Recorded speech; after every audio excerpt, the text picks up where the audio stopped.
Hey guys, what's up? It's the Culture Detective here, investigating your favorite albums. And today I'm going to be doing the top 50 best albums of the year list.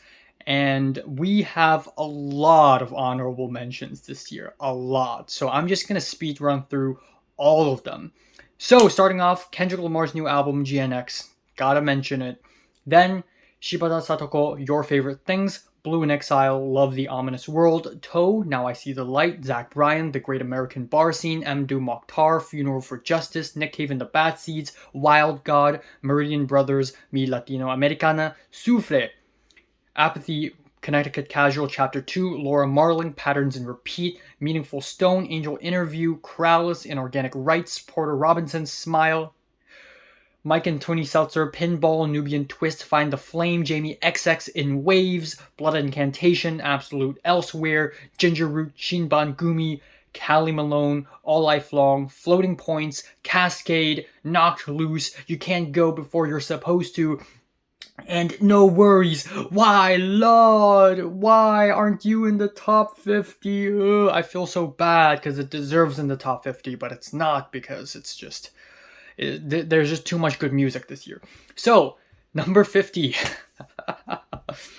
Starting off, we're gonna give it to Igloo Ghost with Title Memory EXO. This album grew on me a lot, even though it's not the most versatile album ever. It is an album, basically music from the 23rd century. Futuristic, industrial, buzzing, electronic, hip-hop fusion, and I just feel like a robot when I listen to this album. 49, I'm giving it to Hailing from South Korea, WAP D, with Like Our Friend Murphy. This is a really underrated, blissful blast of a shoegaze dream pop album. 48, I'm giving it to Hannah Francis with Keeper of the Shepherd, one of the most beautiful singer-songwriter folk albums of the year. 47, Sam LRC with A Lonely Sinner, an incredibly sad yet cathartic shoegaze album on the trans experience. 46, I'm giving it to the absolutely schizophrenic, insane Death's Dynamic Shroud and Galen Tipton with You Like Music, with its endless stream of blasting beats. And of course, every time I film a video, something has to happen outside. 46, 45, Less Sick Puppy with the abrasive digital madness that is Carousel from Hell. Yes, I know it's very Machine Girls and very Death Grips, but you gotta start somewhere. 44, Ski Mask Resort, which is a set of intricate and interesting icy electronic tracks. 43, The Lemon Twigs brings us back to the vintage 1960s and 1970s with A Dream Is All We Know. 42, Hailing from South Korea. Again, this is Minwoo Lee's Hometown to Come. I know this album came out last year, but I didn't include it last year, so I'm including it this year. Apparently, she is one half of the freak folk duo Muki Muki Mamansu, and this album is a collection of nocturnal, dreamy, jazzy folk songs that's just mind-blowingly beautiful. 41, Frico with their stellar debut album, Where We've Been, Where We Go From Here. A solid set of indie rock tracks that's emotional and sweet and passionate. It's fantastic. Now we move on to number 40, which... Arooj Aftab, Night Rains. This is a gorgeous and nocturnal blend of jazz and Pakistani traditional music, which is very interesting. 39, hailing from Finland, we have Oranssi Pazuzu with Muntau Tuija, which is a dark, experimental, avant-garde metal album, more interesting and more creatively arranged than ever before in their discography. 38, I am gonna give it to Mr. Jack White with No Name. This is an all-banger, no-filler, grunge rock album, just a lot of energy, just no BS, no ballads, just straight gravy train. Number 37, I'm giving it to Vampire Weekend with Only God Was Above Us. Sure, this album didn't age as well in my opinion, But there's still a lot of great songwriting here, very fun, bubbly instrumentals, and some pretty great singing here and there. And then on 36, I am personally handing it over to Tyler the Creator with Chromacopia. On this new album, Tyler the Creator is once again on full display with his kooky animated personality and a lot of interesting hip-hop production on this album. A lot of good features as well. Now, at number 35, I am very proud to present to you a Hong Kong album that I love. What? What timeline are we living on? This is crazy. So yeah, new Kowloon K album in Cantonese is Kiu Me Mang Ho, which means what to call this? What do I even call this album? And yeah, it is a cutesy, endearing, tongue-in-cheek synth pop albums, lots of bangers through and through. And at number 34, Kamasi Washington returns with another solid set of jazz fusion tracks where a lot of interesting and spiritual jazz sort of creeps up. 33, I'm giving it to The Last Dinner Party with Prelude to Ecstasy. This is a sassy, mean-spirited group of post-punk girls, and this album is on fire. 32, speaking of fire, High on Fire with Cometh the Storm, where they present a set of very catchy and disorienting metal riffs. 31, I am giving it to Joey Valence and Bray with No Hands. This is their best album yet, and it's also banger after banger, throwback 90s hip hop, and a lot of party anthems. Baddest bitch in this club, what can I say? Okay, now we have top 30. I am going to give it to Yuboa's Impossible Light, which is a very dark and traumatic and noisy interpretation of the trans experience, and even noisier and darker than her last album, which is 5 years ago. At 29, this is the most underrated album of the whole year, hands down, because none of the songs on this album have more than 10,000 listens on Spotify. And this album is another Korean album. It's Yo with Hope Train to Universe. This is one of the most ambitious and wild space pop, prog rock, dream pop epic albums of the year. And yeah, it's derivative, but you have to admit, this guy has some talent, you know.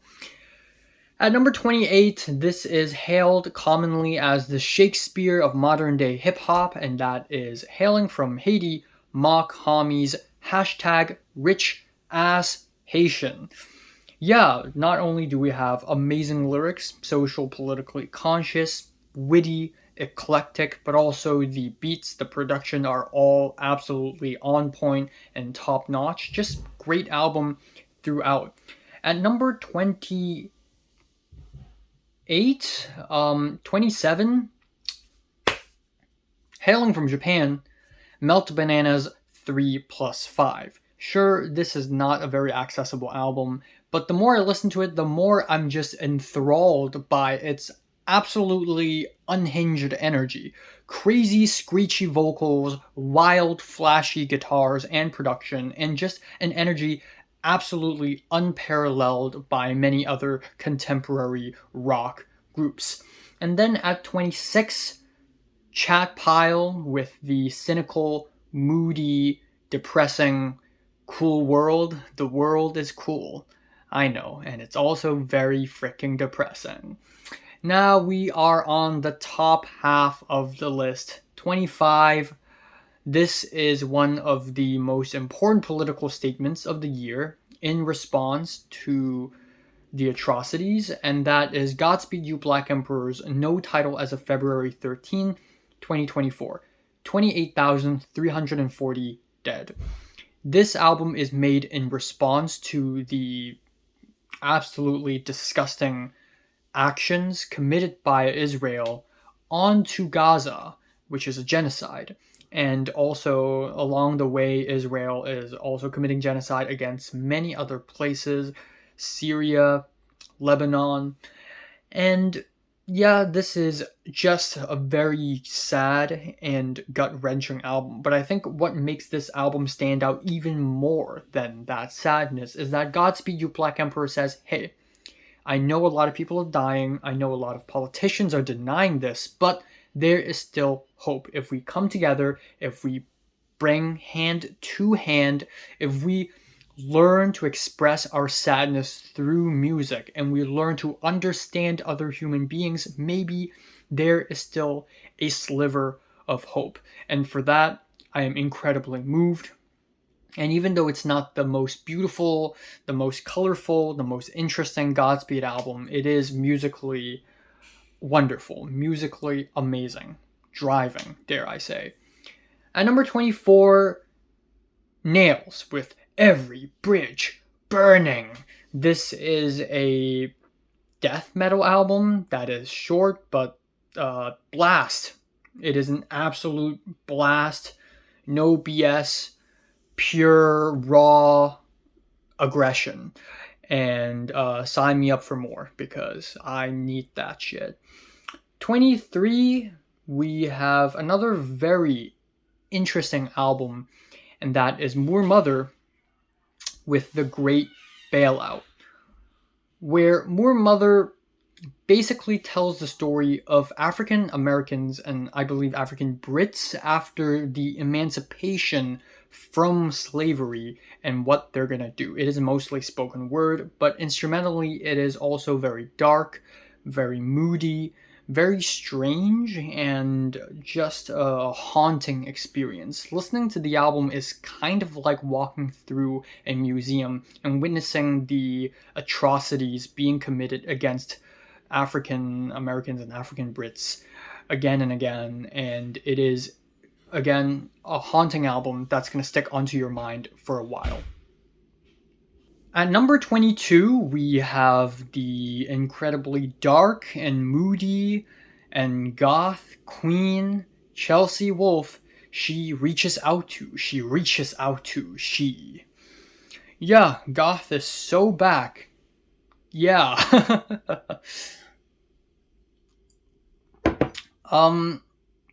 Just great songwriting. And then at 21, Adrienne Lenker's Bright Future. This is an intimate, touching folk singer-songwriter album with songs that range from cutesy and cheeky to songs that are very personal, beautiful, moving. Adrienne Lenker doesn't shy away from getting personal with her subject matters, and it is a heartwarming album, sort of a chicken soup, a warm bowl of chicken soup for the cold, sad soul that I have. Okay, top 20, I'm gonna start including musical clips in this video. So number 20,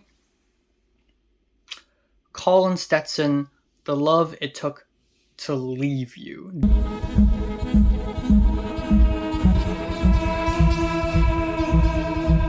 This is impressive. This might be my favorite album from him to date. This is basically his usual post-minimalist saxophone ambient affair, but dark, messed up, weird.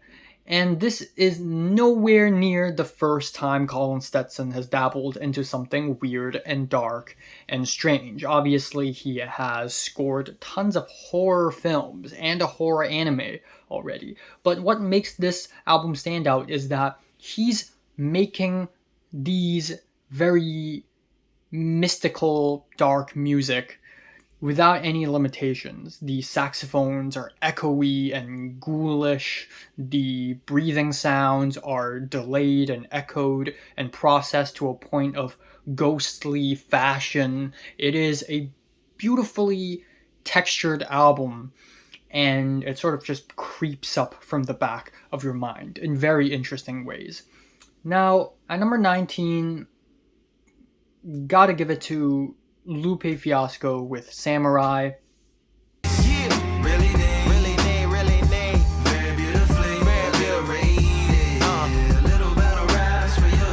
An album for smart guys, an intellectual rap album, if you will.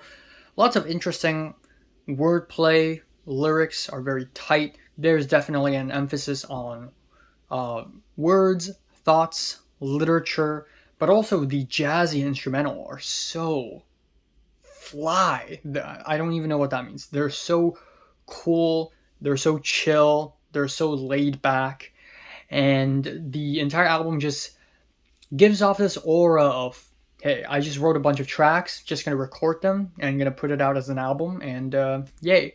Also, conceptually, this is a very interesting album. Please look into how Lupe Fiasco got his Samurai idea.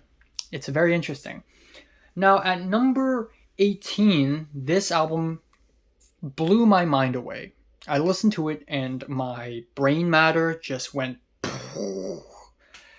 And this is Hoplites, or Oplitis, with Paramai no Meni.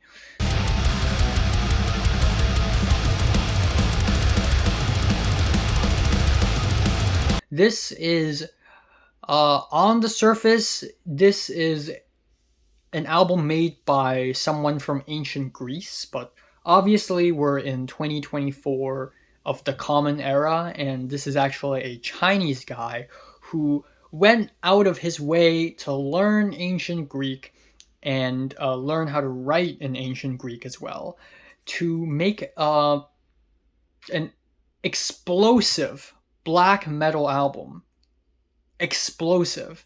And some instrumentals on this album, I can't even describe the layers of the instrumentals. The sliding saxophones, the chugging, glitchy riffs, the weird loots, and all these sections. It's so intricate, and this is why metal is so much fun sometimes. And I am just thrilled by this album completely. Number 17, this album also blew my mind in a different way slightly. Hasegawa Hakushi, Magic School, or Mahou Gakko.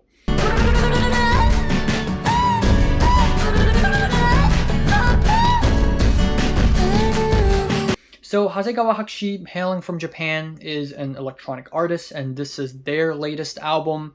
It is so noisy, so fast-paced, so cacophonous, so chaotic that it goes toe-to-toe with the new Nails album. And it's not even metal. This album is not supposed to be metal. It's electronic pop music. And it's so chaotic. Some tracks are not even bearable.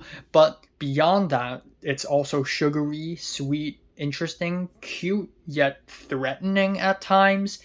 And the textures of some of the songs here are phenomenal. Like you've never heard them before. Alien-like, if you will. And then at number 16, it is The Smile, Wall of Eyes.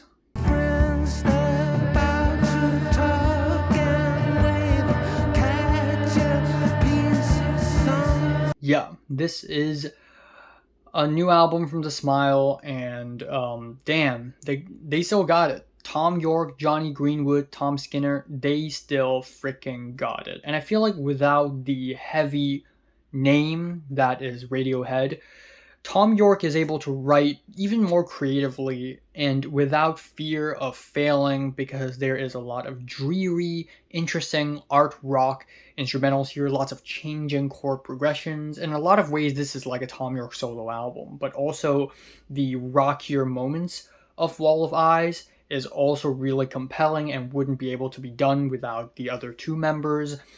And also the very abstract and experimental lyrics is part of what makes this such an artsy art rock album. So, yeah, Wall of Eyes. 15. The new Ka album, The Thief Next to Jesus. You know, with the culture, man. This is magic, man. Rest in peace to Ka, one of the most poetic and interesting hip-hop lyricist of the last 10 years. This album, more than ever, he explores Christianity and faith as contrast to the African American community, both in contradictory ways, because the Christianity faith has a lot of contents that go against the liberation and the freedom that African American communities pursue, but also in tandem because faith helps a community grow. And Ka explores these themes so insightfully, it's amazing. Over beautiful poetic drumless loops, instrumentals, slow and subtle and nuanced, yet interesting. So definitely a very important album. And again, rest in peace, Ka. For something way more lighthearted, maybe not that lighthearted actually, Minanaro, The Birth and Death of the Universe through Mount Fuji.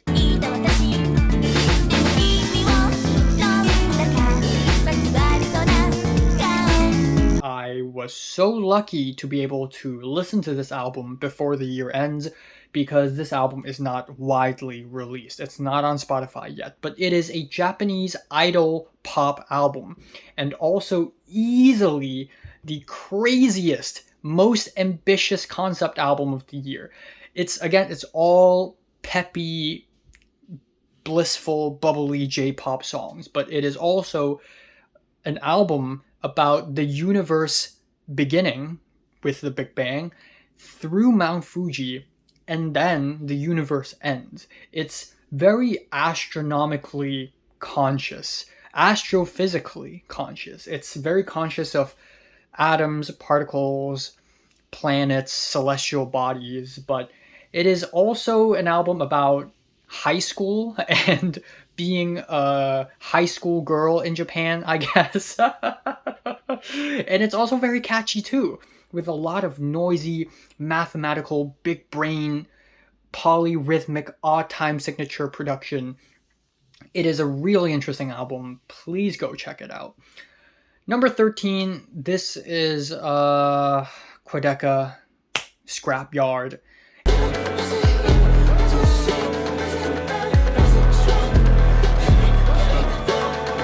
It's 4 EPs put together into a mixtape, and it is fantastic. And it's crazy because I can never predict that a YouTuber would make music so freaking good. And yeah, just a lot of very catchy, layered, textured, interesting rap, pop songs that's sometimes very vulnerable. Sometimes they're bangers, but overall very versatile, and the scratchy lo-fi aesthetic only makes it more interesting and outstanding than its contemporaries. And then at number 12, Father John Misty, Mahash Mashana. In the midnight, blue Cayenne. Yeah, this is another solid album from Father John Misty. Great songwriting and great lyrics, where he pulls a lot of inspirations from literature, film, and everything else, news he sees. Lots of great songs in general. A very epic 9-minute opener followed by groovy rock jams. And Father John Misty is as eclectic and as alive as ever on this album, in heavy contrast with his last album, of course. And then at number 11, I feel so bad because this album deserves in the top 10, but it's just not as good, but it's still great. Joanna Wong with Hotel La Rutte.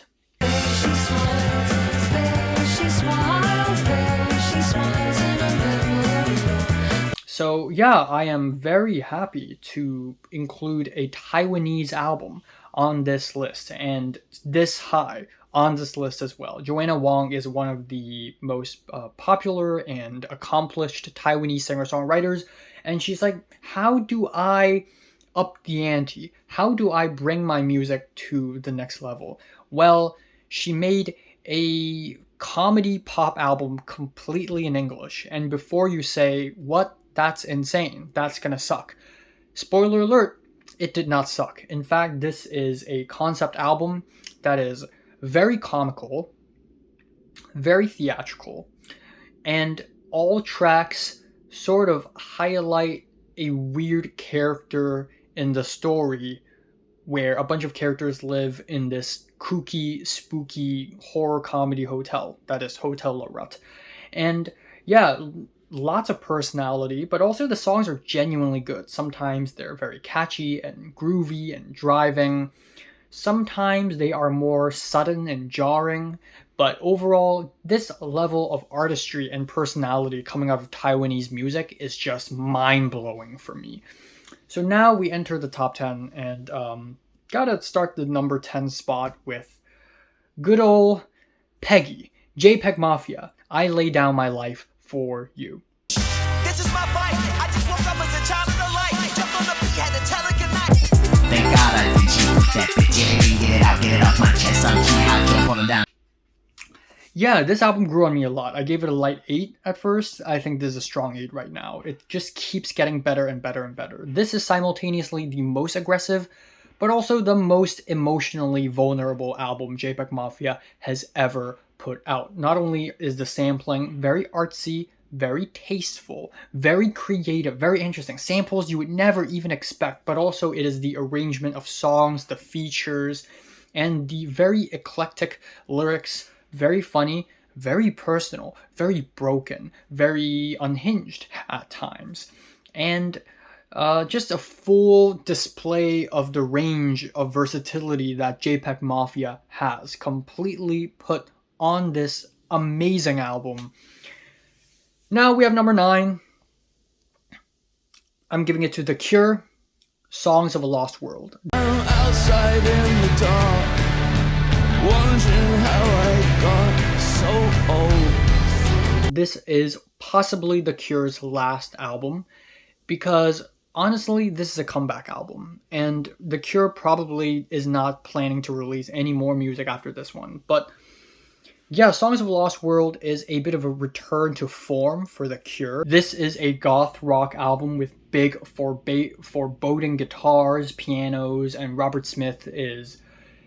he still got it. Robert Smith still has the vocal chops, but also on this album they discuss mortality, aging, death, guilt, regrets, more than ever on any past Cure albums and past Cure songs. And yeah, just really sad, but also the perfect end to The Cure's amazing discography, The Cure's legendary status as a rock band, and a band and an aesthetic that I really admire.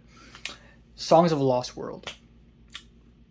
Number 8, gotta have a sip of water.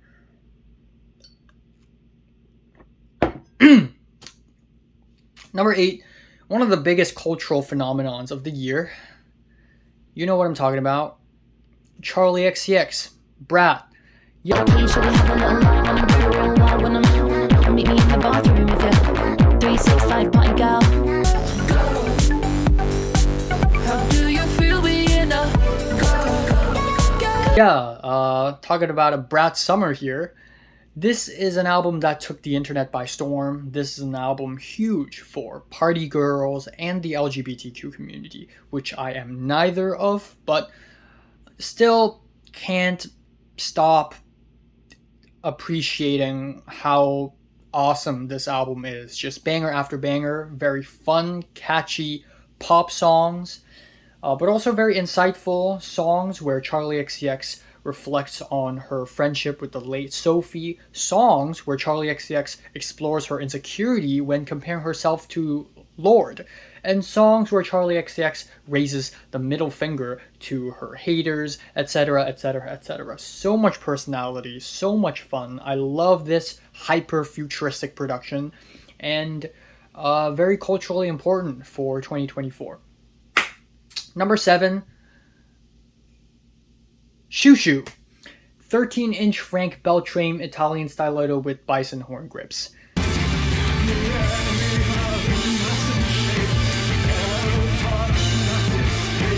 First of all, best album cover of the year, hands down. Second of all, this is one of the catchiest and most accessible albums from Shushu.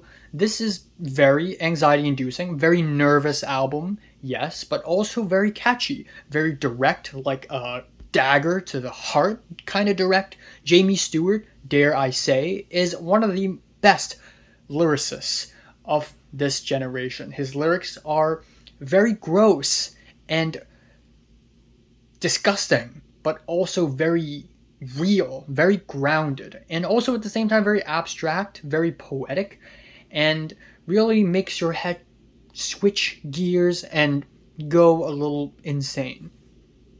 But yeah, all around just brimming with personality, and I love the lo-fi distorted production on this thing as well. Really pushes you to the edge of your sanity, which is what Shushu is all about.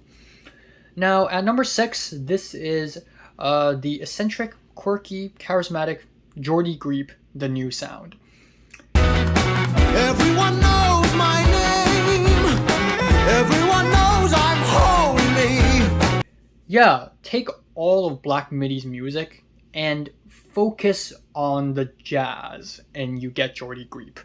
But also, it is a concept album about a guy who is so full of himself, who is so narcissistic and horny. He goes around boasting his achievements in the military and trying to flirt with this girl who later is revealed to be an escort, and the album dissolves into insecurity and loneliness at the end. Very interesting concept, a very interesting roller coaster ride of a storyline, just accentuated by eccentric, quirky jazz music that is just bursting with colors, very exciting, and Jordy Griep is very talented.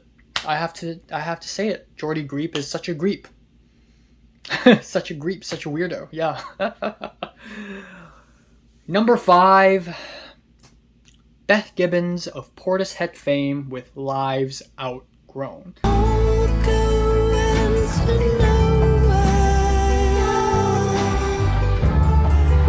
Similarly to The Cure's new album, this is an album where she reflects on mortality and aging and regrets with some really beautiful and poetic lyrics, but also the songwriting on this album. Very detailed, very intricate, and very moody and melancholic at the same time. Some of the tracks here are so sad and sour, I feel like I am plummeting to the void of just pitch black darkness. But at the same time, Beth Gibbons doesn't just rant about herself and her thoughts and her feelings. She also presents a lot of poetic image, a lot of poignant storytelling as well. So definitely the best singer-songwriter album of the year. Technically, yeah. Okay, number 4, Cindy Lee, Diamond Jubilee.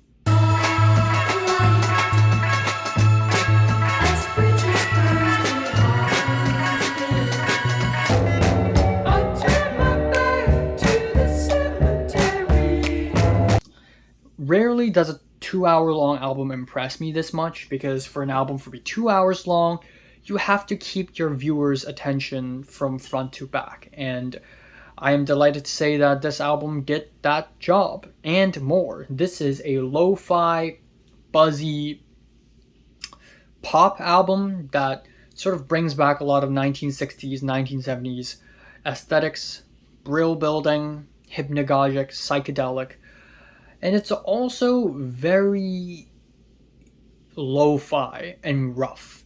Cindy Lee is like the drunk auntie in the bar that is singing but is also drunk and can punch you kind of situation. It is brimming with personality, that goes without saying, but it's also the songwriting, the very nostalgic, cute, sweet Kingdom Come, the groovy, driving bass on the track Stone Faces, and many other tracks that swing between harsh, rockier sounds to sweet, nostalgic, dreamy pop sounds. Just very well made album. Top 3 of the year, let's go. Goddamn. Whatever's going on the outside. At number 3, I am giving it to Magdalena Bay. Imaginal Disc.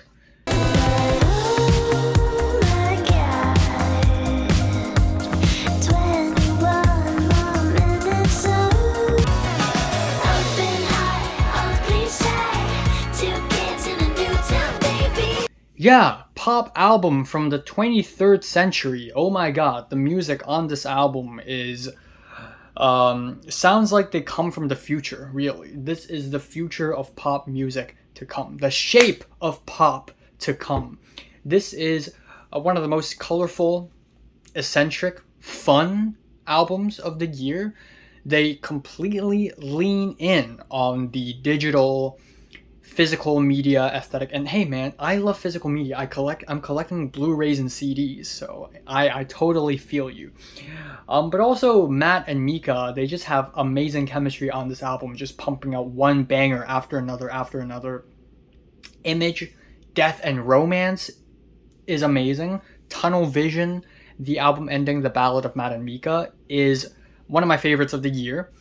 And just one catchy song after another, but none of them feel repetitive. Every track presents something new, presents a different rhythm, different tone, different vibe, and the music videos are amazing. Their concert sets are amazing. Great visuals. I mean, Mika Tenenbaum's vocals are young, youthful, lively. And the bubbly production, the keyboards, everything's great about this album. Just solid production, 100%. And that is number 3. Now, I know it's cheating, but for numbers 2 and 1, I'm going to make it 2 number 1s. My favorite album of the year is a tie. Once again, I cannot decide what is my favorite album of the year because these 2 albums, I love them both immensely, but I cannot put one above the other. They're both equally amazing in different ways. So I know it's cheating, but I just have to do it. So here is my number 1 spot. Paranol, Sky 100.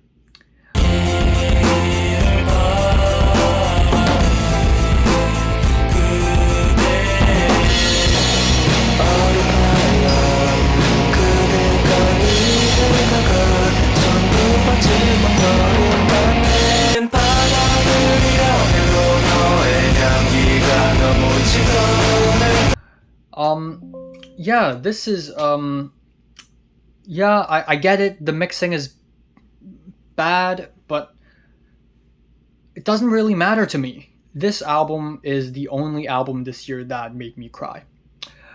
And yeah, I feel like partially it's because this album came to me at the right time, at the right place. When this album came out, I was really pondering about the loss of my home and just moving on, letting go.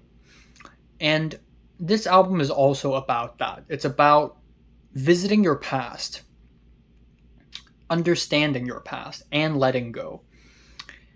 And it just hit me. It feels like this album is made for me in that instance. And this is also easily Paranol's happiest album to date, but happiness doesn't come without a cause. You can't just be happy with a snap of a finger and be happy.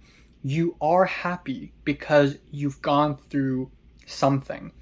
You're happy because you've gone through the valley of darkness.